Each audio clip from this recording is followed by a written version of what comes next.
मेरे हम नाम और मेरे नाम राशि उड़ीसा के मुख्यमंत्री श्रीमान मोहन चरण मांझी जी, हमारी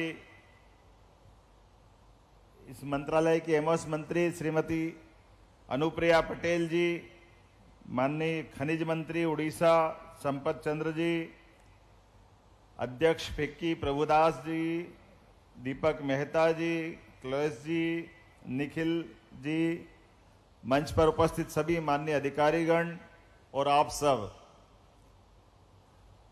बदलते दौर में खासकर आज के इस समय में जिस प्रकार का यह समय चल रहा है और यशस्वी प्रधानमंत्री के नेतृत्व में भारत ने बहुउद्देशीय एक तरह से योजना भी बनाई है और काम भी कर चालू किए हैं।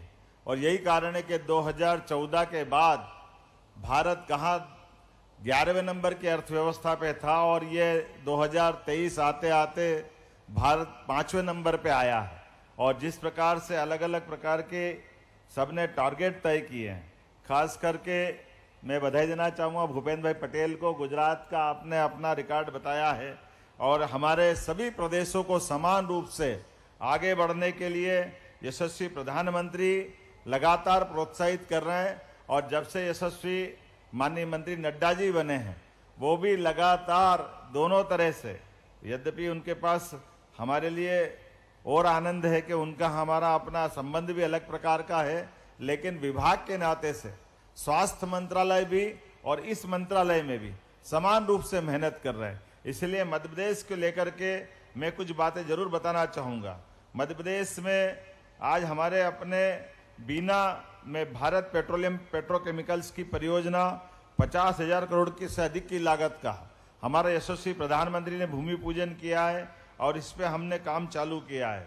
साथ ही साथ गेल इंडिया प्राइवेट लिमिटेड का वृहत पेट्रोकेमिकल्स ये परियोजना एक और मंजूर होने जा रही है। मुझे इस बात का गर्व है कि लगभग 60,000 करोड़ से ज़्यादा की ये परियोजना भी हमारे अब आखिरी चरण में पहुंची है। पीथमपुर में देश में सबसे पहले सेज को स्थापित करने के लिए जहां 40 से ज़्यादा फार्मा इकाइयां अपना काम कर रही है, मुझे इस बात की प्रसन्नता है। मध्य प्रदेश में 275 फार्मा यूनिट्स स्थापित है। प्रदेश में 160 से अधिक देशों को दवाएं निर्यात हो रही है। दवा निर्यात करने में मध्य प्रदेश का स्थान चौथा है। फार्मा एक्सपोर्ट में 8 गुना बढ़ोतरी हुई है। 2023-24 में 11,890 करोड़ की फार्मा प्रोडक्ट्स एक्सपोर्ट हुए हैं। देश की टॉप फार्मा कंपनी में से 6 की यूनिट मध्य प्रदेश में स्थापित है। प्रदेश में फार्मेसी और मेडिकल कॉलेजों की संख्या लगातार बढ़ती जा रही है। वर्तमान में 250 फार्मेसी और 35 मेडिकल कॉलेज अपना काम कर रहे हैं। केमिकल पेट्रोकेमिकल्स उद्योग के लिए प्रदेश में अधोसंरचना तैयार है।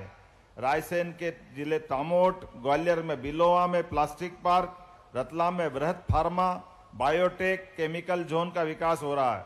झाबुआ के मेघनगर में औद्योगिक क्षेत्र स्थापित कर केमिकल उद्योग के लिए मॉडर्न इंफ्रास्ट्रक्चर, धार के पास बदनावर में पीएम मित्र पार्क, भोपाल ग्वालियर में केंद्रीय पेट्रोलियम रसायन अभियांत्रिक एवं प्रौद्योगिक संस्थान सीपेट की शाखाएं स्थापित हमने की है। एक के बाद एक लगातार जिस प्रकार से हमारे अपनी सरकार ने भी काम हाथ में लिए हैं, मुझे इस बात की प्रसन्नता है कि वर्तमान के दौर में आज जब माननीय नड्डा जी ने जब से मंत्रालय संभाला है, हमारे लिए और एक अलग संभावना का दौर बना है। ऐसे में जब हम आगे बढ़ रहे हैं तो मैं अपने प्रदेश को उनके साथ कदम से कदम मिलाकर चलने के लिए हमने अपनी रीजनल इंडस्ट्री कॉन्क्लेव भी प्रारंभ की है। अभी तक हमारे यहाँ आमतौर पर इंदौर में ही इंडस्ट्री कॉन्क्लेव होती थी। अब उज्जैन, जबलपुर, ग्वालियर, सागर, इसी माह रीवा, सिंगरौली सभी रीजनल क्षेत्र में इंडस्ट्री कॉन्क्लेव करते हुए हमने कोशिश की कि क्षेत्रीय उद्योगों के आधार पर सभी प्रकार की संभावना का द्वार मध्य प्रदेश में है।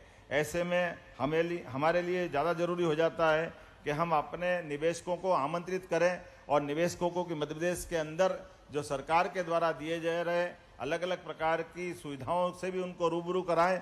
इसलिए न केवल प्रदेश में बल्कि देश के भी अलग अलग सेक्टर में जाकर के हम रोड शो के माध्यम से हमारी निवेश की सभी पॉलिसियों के बारे में बता रहे हैं। मुझे इस बात की प्रसन्नता है। इस बम्बई सहित बम्बई, कोयम्बटूर, मद्रास, हैदराबाद, कलकत्ता इत्यादि शहरों में हमने अपने रोड शो किए हैं और उम्मीद कर रहे हैं कि अलग अलग प्रकार से जिस प्रकार से हमको रिस्पांस मिला है, बहुत जल्दी मध्य प्रदेश अब इस सेक्टर में भी बहुत आगे बढ़ेगा। खास करके आने वाले समय में हमारे लिए जब हमारा गेल इंडिया प्राइवेट लिमिटेड के माध्यम से ये जो वृहद पेट्रोकेमिकल परियोजना का काम आगे बढ़ रहा है, जिसके माध्यम से सीहोर और आष्टा ये एक तरह से मध्य क्षेत्र है देश का, यहाँ पास में अंतर्राष्ट्रीय एयरपोर्ट भी है और सभी प्रकार की रेल लाइनें हैं और आसपास का जो क्षेत्र है वो क्षेत्र भी सभी प्रकार की उद्योग को बढ़ाने की सभी अनुकूलताओं को लिए हुए है। ऐसे में 25,000 से ज़्यादा लोगों को यहाँ रोजगार प्राप्त हो सकेगा। पिछली साल जब माननीय प्रधानमंत्री ने बीना सागर जिले में भारत पेट्रोलियम की फ्लैगशिप पेट्रोकेमिकल्स परियोजना का सफल पूजन किया था, जहाँ 50,000 करोड़ से अधिक का निवेश होगा और 25,000 से ज़्यादा लोगों को रोजगार मिलेगा। मैं उम्मीद करता हूं कि इन सारे सेक्टरों के साथ साथ खास करके फार्मा के सेक्टर में भी हमारे यहाँ इकोसिस्टम उपलब्ध है। पीथमपुर सेज जो मध्य प्रदेश का सबसे पहला सेज है, लगभग 80 से ज़्यादा फार्मा इकाइयाँ स्थापित है। प्रदेश में कुल फार्मा इकाइयों की संख्या 275 से अधिक है। मुझे इस बात की प्रसन्नता है कि हमने ये लगातार आगे बढ़ाते हुए रतलाम, झाबुआ, इंदौर ऐसे कई सेक्टर में फार्मा की संभावनाओं को तलाशते हुए इस दिशा में भी हम काम कर रहे हैं। उम्मीद कर रहे हैं कि जिस प्रकार से मध्य प्रदेश यशस्वी प्रधानमंत्री श्रीमान नरेंद्र मोदी जी और हमारे राष्ट्रीय अध्यक्ष श्रीमान जेपी नड्डा जी के नेतृत्व में सभी सेक्टर में काम कर रहे हैं, बहुत जल्दी इसके अच्छे रिजल्ट मिलेंगे। मध्य प्रदेश सरकार अपनी निवेश के लिए खासकर इस सेक्टर में भी आकर्षक फार्मा पॉलिसी बनाने जा रही है। मैं एक बार फिर इस पूरे आयोजन के लिए आपको बधाई देता हूं और उम्मीद करता हूं यशस्वी प्रधानमंत्री के नेतृत्व में जैसे जैसे समय आगे बढ़ेगा, अभी हम उम्मीद कर रहे हैं कि अभी हमारे बीच में जो मैडम शुक्ला ने उल्लेख किया था और हमारे मित्र हमारे माननीय भूपेंद्र पटेल जी ने किया था, तो गुजरात मध्य प्रदेश का जोड़ीदार है और उड़ीसा उसका भागीदार है। मैं उम्मीद करूंगा गुजरात और उड़ीसा के साथ साथ मध्य प्रदेश भी कदम से कदम मिला करके नए रिकॉर्ड बनाएगा। बहुत बहुत धन्यवाद। भारत माता की जय। Thank you, Honorable Minister, for sharing Madhya Pradesh's vision, growth and contribution to this industry. With due respect, I...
इधर से 1 मिनट।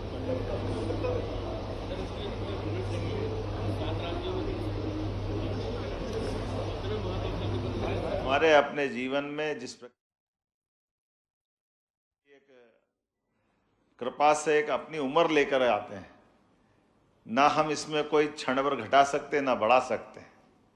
एक निश्चित क्रम में आपका जन्म होता है, जन्म पे आपका कोई बंधन नहीं, और जैसे ही आपका जन्म का समय पूरा होगा, आपके उस सारे प्रयत्न करने के बाद में भी आप कुछ भी कर लो, उसके बाद आपको अपनी इस संसार लीला से विदा लेना ही लेना है। लेकिन आने और जाने के क्रम में कुछ कॉमन चीज़ें बताई है, उस कॉमन चीज़ों में हमको एहसास भी है। इसलिए कई दुनिया के देशों से हमारे देश की कई मत भिन्नता भी है, भाव के आधार पर। हमारे यहाँ कहा गया यत पिंडे तत् ब्रह्मांडे। हमको अगर इस ब्रह्मांड को समझना है तो अपने इस शरीर की रचना को समझ लोगे तो ब्रह्मांड समझ में आ जाएगा। दोनों में कोई अंतर नहीं है, ये हमारी संस्कृति हमको बताती है। और उसी में हमारे अपने काम करने के तरीके में भी वो बात आई जाती है। हमारी अपनी रत्नगर्भा इस पृथ्वी माता को हमने माता संस्कृति से जोड़ा है, क्योंकि हमारे यहाँ मातृ सत्ता को प्राधान्यता दी है। और मातृ संस्था को प्राधान्यता देने में हम अपने इस कुटुंब परिवार को तो विश्व की पूरी कुटुंब की कामना करते हैं, लेकिन ग्रहों में सारे ग्रहों को हमने पितृतुल्य माना है। लेकिन मातृतुल्य अगर किसी को माना तो इस वसुंधरा को माना है, जिसके हम पुत्र हैं, जिसका आनंद हम सबको। और उसी नाते से हमने उसको धीरे धीरे वसुधा को नहीं, हमने अपने 200 से ज़्यादा देशों में भी अपने आप को भी, अपने देश को भी मातृ संस्था से जोड़ा। इसलिए मातृ सत्ता के आधार पर हमने दुनिया के सारे देश वो अपने आप को पितृ सत्ता से जोड़ते हैं। तो वो कोई अमेरिका माता नहीं बोलता, इंग्लैंड माता नहीं बोलता, एकमात्र देश है जो भारत माता की जय बोलता। हमें इस बात का गर्व है, क्योंकि जैसे हम मातृ सत्ता से जुड़ते हैं तो हम मातृ की, एक माता की कल्पना करें, कामना करें। बच्चे के जन्म से लेकर के उसके अपनी जिंदगी की महत्वपूर्ण यात्रा मुकाम तक सारे लोगों की पूर्ति हो सकती है। लेकिन हमारे यहाँ पर अपने संस्कृति में बताया गया कि जीते जी अगर आपने देवता नहीं देखे हों, हमने माताओं को, अपने पिता को देव सत्ता के नाते से सीधे सीधे स्वीकार किया है। ये हमारे संस्कृति ने हमको सिखाया। इसी नाते से हम अपने मातृ देवो भव पितृ देवो भव, उनको देवता के बराबर मानते हैं। और केवल मानते नहीं है, ये हमने एहसास भी किया। जैसे हमारी रचना, हमारी रक्त धमनियाँ हमारे शरीर से अपने रक्त का प्रवाह करते हुए जीवन देती है, उसी प्रकार से हमारी इस वसुंधरा के अंदर बहने वाली नदियाँ हमारे उस रक्त प्रवाह की समान इस रत्नगर्भा पृथ्वी के जीवंत होने के प्रमाण देती है। और इसीलिए ये बाद में नोबेल पुरस्कार मिला होगा जिनने अलग अलग प्रकार से प्राण ढूंढने का प्रयास किया। तो हमारी अपनी पृथ्वी के अंदर भी प्राण है, वनस्पति में भी प्राण है। ये आधुनिक साइंस की दृष्टि से ये अब लोगों को मालूम पड़ रहा है और वो उसको पुरस्कार देते हैं। लेकिन हम तो अपने आप को धन्य मानते हैं कि हम अपनी रत्नगर्भा से भी अगर लेने की कल्पना करते हैं तो हम इसका दोहन नहीं करते हैं, इसका शोषण नहीं करते हैं, दोहन करते हैं। और दोहन और शोषण में जमीन आसमान का अंतर है। दोहन का अर्थ ही है कि हम अपने लिए पा तो जरूर रहे हैं, लेकिन पाते पाते हमारे बीच में देने वाले की कृपा भी है और हमारा उदात्त भाव हम श्रद्धा से ग्रहण कर रहे हैं। इसलिए हमारे यहाँ पर हर एक जगह पर अपने जीवन में कदम कदम पर दोहन और शोषण के प्रतिकार करते हुए, इस बीच का अंतर समझते हुए हमने इसमें शोषण के बजाय दोहन को जोड़कर देखा। और दोहन को जोड़ने में हमारे जो कुछ हमारा है वो परमात्मा की कृपा से है, ईश्वर की लीला से है। इसलिए उस पर हमारा अधिकार है, हमारे देश का भी अधिकार है। लेकिन देश को भी हमने छोटा नहीं माना, इसलिए वसुधा के माध्यम से पूरी दुनिया को अपन ने माना है। तो यहाँ जो मिला इसमें विश्व का भी अंश है, और जो विश्व के अंदर जो कुछ चाहिए या लेना देना है, इसको परस्पर हमारी अपनी उसी भाव को लें जिसको मैंने शब्दों में अलग अलग प्रकार से व्यक्त किया है। इसलिए हमारी यहाँ की संपदा को देखने में, लेने में, देने में मूल भाव का अंतर है। इसलिए मुझे इस बात की प्रसन्नता है कि अगर हमने खनिज संपदा की अगर बात कही है तो परमात्मा ने भी कृपा कैसी करी। वैसे तो देश पे कृपा करी, दुनिया के कई देश ऐसे, लेकिन वो 6 ऋतुओं के लिए तरसते हैं, 3 मौसम के लिए तरसते हैं। उनके यहाँ केवल गर्मी और बरसात के अलावा कुछ होता नहीं, लेकिन हमारे देश के अंदर सब कुछ उपलब्ध है। लेकिन ये उपलब्ध होने में सबसे बड़ा अगर योगदान है तो हमारे अपने देश का भी है और इस वसुधा का भी है, जिसकी विशेष कृपा से भारत की भौगोलिक रचना इस प्रकार से बनी। और उस रचनाओं के आधार पर देश के अंदर भी देखो तो लंबा हो जाएगा विषय। मुझे भी आपसे विनम्रता से क्षमा भी मांगना है कि मेरे पास कल से आज तक का समय था, लेकिन मैं कल उपस्थित नहीं हो पाया। मैं आज ही समय मिला क्योंकि मैं कल से एक हमारे यशस्वी प्रधानमंत्री के नेतृत्व में कुछ अलग ही चमत्कार होते रहते हैं। जो हमने 4 जून को रिजल्ट पाया था भारत सरकार के विजय का, वो हरियाणा ने और परचम लहराया, उसका आनंद हमारे सबके सामने था। जब हरियाणा की प्रचंड जीत के बाद कल शपथ विधि के समय और विधायक दल के चयन में मुझे उपस्थित रहना था माननीय अमित जी के साथ, और उसका एहसास हम सबको है कि बदलते दौर में हमारे लिए ये स्वामी विवेकानंद ने जो 100 साल पहले कहा था कि 21 शताब्दी भारत की होगी, उसके लक्षण भी दिखाई दे रहे हैं। दुर्भाग्य से कुछ बातों को मैं दोहराना नहीं चाहूँगा, अन्यथा आपको सबको ध्यान में आएगा। 2014 के पहले हम अपने देश के बारे में, देश की संपदा के बारे में, देश की आर्थिक स्थिति के बारे में कहाँ हम कल्पना करते थे कि भारत नीचे से 5वें हिस्सों में आ रहा है, और कहाँ पलट के देखो तो 10 साल के अंदर भारत ऊपर से 5वें स्तर में आ रहा है। यह है मोदी जी का भारत और मोदी जी का विजन। कदम कदम पर हर साल होने वाले मंत्रिमंडल के, भारत सरकार के एक ऐसे प्रधानमंत्री मनमोहन सिंह थे जिनका अपना शैक्षणिक, उनकी अपनी उन्नति, बाकी चीजों का अनुभव कितने प्रकार का उनका सब प्रकार की चीजों में था। गवर्नर रहे, वित्त मंत्री रहे, प्रधानमंत्री 2-2 बार रहे, सबको लेके चलने वाले, बड़े विनम्र। लेकिन मंत्रिमंडल के अंदर कभी कोयला घोटाला हो रहा, कभी स्पेक्ट्रम घोटाला हो रहा, मंत्रिमंडल के ऊपर भी जिनका नियंत्रण नहीं, ऐसे मौन रहने से क्या फायदा। आज करके देखे, ये है भारत सरकार और ये नरेंद्र मोदी का शासन करने का तरीका। भारत की प्रगति को आगे बढ़ाने में तो कितने प्रकार से कीर्तिमान बना रहे हैं, लेकिन पारदर्शिता में भी उतना ही ध्यान रख रहे हैं, शुचिता में भी उतना ही ध्यान रख रहे हैं, देश को आगे बढ़ाने में भी उतना ही ध्यान दे रहे हैं। ये हमारी एक एक नीतियों को लेकर के, मैं अभी हाल ये बैठे बैठे जब बैठा आया था तो मेरा एक ध्यान गया, शायद आप लोगों का भी ध्यान गया होगा। ये यहाँ से वहाँ तक जितने अधिकारी बैठे हैं सबके यहाँ पे सफ़ेद फूल रखे, मेरे पास पीले फूल रखे, और हमारे पीएस के पास पीले भी रखे और लाल भी रख दिए। मैं इसका कारण ढूंढ रहा था कि ये कारण क्या हो सकता है, तो मुझे पुरानी फिल्म का गाना याद आ गया, पानी रे पानी तेरा रंग कैसा, जिसमें मिला उसके तो सरकार तो हमेशा रहेगी, ये उसका प्रतीक है। सरकार चलाने वाला कैसा है, ये उसका भी प्रतीक है। मुझे इस बात की प्रसन्नता है कि यशस्वी प्रधानमंत्री के नेतृत्व में मैकेनिज्म तो वो का वही, अधिकारी भी वही है, लेकिन अधिकारी को छूट दे कि अगर पारदर्शिता की नीति बनाना है, अगर खदान की नीलामी बनाना है, नीलामी की कोई पॉलिसी बनाना है, तो मुझे इस बात का गर्व है, इतनी साफ सुथरी पॉलिसी बनी कि 10 साल के बाद 11वां साल चालू हो गया, एक भी कोई घोटाला कुछ लफड़ा झंझटबाजी अपने भारत सरकार के माध्यम से नहीं आया। और ग्रोथ कैसी हो रही, प्रगति कैसी हो रही, किस किस प्रकार से हो रही, कभी कल्पना कर सकते हैं क्या। यह आज बदलते दौर में मुझे तो भगवान राम के चरण देकर आनंद आ गया कि हमारे यहाँ का अपना पत्थर अयोध्या में भगवान राम के मंदिर पे पहुंच रहा है। यह हमारा अपना मध्य प्रदेश का गौरव और गर्व है, लेकिन संभव हुआ यशस्वी प्रधानमंत्री के कारण से। ग्रेनाइट का बताया, अभी जो मुझे बताया कि ये जो वहाँ कर्नाटक में आमतौर पर हम ये सब चीजें खदान के मामले में आंध्र, कर्नाटक, तमिलनाडु पे ही देखते थे, लेकिन हमारा अपना यहाँ की पत्थर की कृति, यहाँ की अपनी माइनिंग से निकली हुई कृति और उसकी गुणवत्ता कितनी उच्च कोटि की अभी अपन यहाँ देख करके आ रहा है। और वो नहीं कितने प्रकार से, अलग अलग प्रकार से आप सब ने भी, अभी मुझे इस बात की प्रसन्नता कि भारत सरकार ने हमको नंबर 1 का पुरस्कार दिया माइनिंग नीलामी को लेकर, तो वो केवल भारत सरकार की उस पॉलिसी को धन्यवाद देते। अन्यथा ईमानदारी से कहो, मैं तो माइनिंग मिनिस्टर था, मैंने कहा ये झंझट है, मेरे पास एक मंत्रालय खाली रखा है, तो हमने सारे मंत्रालय में काम करता था, मुझे लगता कि ये मेरा माइनिंग बड़ा संकट वाला विभाग है, इस पे साइन करो तो सोच समझ के करना पड़ता है। लेकिन मुझे इस बात की प्रसन्नता है, माननीय प्रधानमंत्री के नेतृत्व में साफ सुथरी पॉलिसियों के आधार पर सारे देश के सभी सरकारें, राज्य सरकारें अपनी गति से आगे बढ़ रही, जिसमें राफेल की गति भी कम पड़ रही, इतनी तेजी से हम चल रहे हैं। मुझे इस बात की प्रसन्नता है आज आप जिस प्रकार से बड़ी संख्या में यहाँ आप उपस्थित हुए, और कितने प्रकार से मैं इसका अगर कोई हिसाब लगाऊं तो ध्यान में आता है। हमारे यहाँ तो अब हर महीने इन्वेस्टर सबमिट कर रहे हैं। मध्य प्रदेश आज यशस्वी प्रधानमंत्री के नेतृत्व में अपनी जेट की गति से भी आगे तेजी से जा रहा है, सब सेक्टर के लिए लगातार। क्योंकि ये बात तो सत्य है, हमारी एग्रीकल्चर ग्रोथ रेट विश्व में सबसे ज्यादा हो गई, लेकिन एग्रीकल्चर की भी एक सीमा है।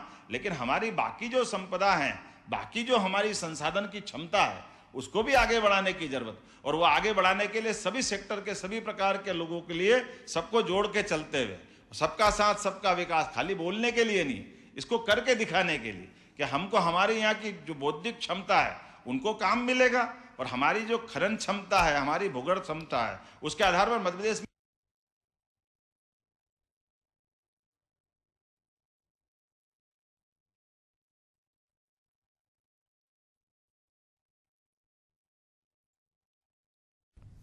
तो मुख्यमंत्री डॉक्टर मोहन यादव को आप सुन रहे थे। मध्य प्रदेश माइनिंग कॉन्क्लेव 2024 का ये आयोजन है, जिसमें मुख्यमंत्री डॉक्टर मोहन यादव संबोधित कर रहे हैं। रेवेन्यू पा रहे हैं, कितना है संजय जी? 10,000 का। हमने कहा इसको भी आप लगातार आगे 50,000। डॉक्टर मोहन यादव यहां पर संबोधित कर रहे हैं। कॉन्क्लेव का आज समापन सत्र है। तमाम बातें उन्होंने मीडिया के सामने, सभी के सामने रखी, और ये तस्वीरें आपको मध्य प्रदेश के भोपाल से दिखा रहे हैं, जहां पर मध्य प्रदेश माइनिंग कॉन्क्लेव 2024 का आयोजन हुआ है। कॉन्क्लेव का आज समापन सत्र है और इसमें मुख्यमंत्री डॉक्टर मोहन यादव ने शिरकत की है। ये बात सही है कि व्यापारी व्यापार करने कब आते हैं, उद्योग धंधे लगते कब है? जब सरकार का साथ चाहिए, सरकार का भाव चाहिए, सरकार का आसरा और साथ चाहिए। मैं आप सबको आश्वस्त करना चाहूंगा, निश्चित रूप से आप सब मिलकर के हमारे सरकार के साथ खड़े होंगे तो आपको कहीं और फैक्ट्री लगाने की जरूरत नहीं। मध्य प्रदेश सरकार आपको यहां आमंत्रित कर रही है और वो सब देने को तैयार है जो बाकी राज्यों में मिल रहा है, और कई मामलों में तो बाकी राज्यों से बढ़कर के भी जो हमारे अधिकारी जो चाह